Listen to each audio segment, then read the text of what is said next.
दुई मास व्यापी अनंत बलिया ट्रस्ट और विश्व सनातन संघ द्वारा आयोजित परिवेश गणतंत्र और धर्म सचेतनता उपरे पद्मश्री श्रीमद बलिया मार्गदर्शन रे अभियान समग्र ओडिशा और भारत वर्ष परिक्रमा करी लोकंकु वार्ता प्रदान करिवो बोली बाबा बलिया कहिसंती। आज यही सचेतनता वार्ता देबाकु बाबा पहुंचिसंती नवरंगपुर जिले रे। नवरंगपुर सदर महकुमा ठारे कार्यक्रम सरेई बाबा बलिया 2 दिन रायघर गस्तरे आसिछंती। रायघर धवलेश्वर मंदिर कमिटी आंचलिक सज्जन वृंद और अनंत बलिया ट्रस्ट पक्षर धवलेश्वर मंदिर परिसर रे 23 तारीख एवं 24 तारीख 2 दिन धरी सचेतनता सभा आयोजन करा जायछि। डीएनके छक ठारू बाबा बलिया पुष्पमाल्य दे पाछोटी आनिथिले भक्त।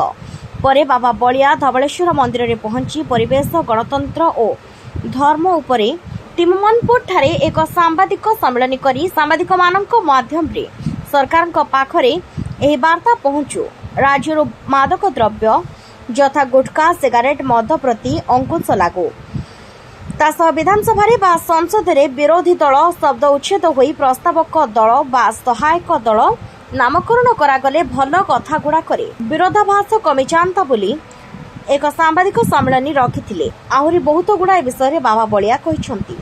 ये वर्ष भारत वर्षर प्राय सबू प्रदेश ओडिशार 30 जिले आमे तीनोटी कथा उपरे जनसाधारण मानकु निवेदन रखिबू आ प्रस्ताव रखिबू आपण मानक माध्यम रखिबू। प्रथमटी होउची वर्तमान जंगल गुड़िक नष्ट हो जाए प्राकृतिक जंगल आंचलिक अधिवासी मान जदि आंचलिक युवशक्ति मान यदि यहाँ उपरे गुरुत्व न दियंती ताले जंगल नष्ट हो जीवो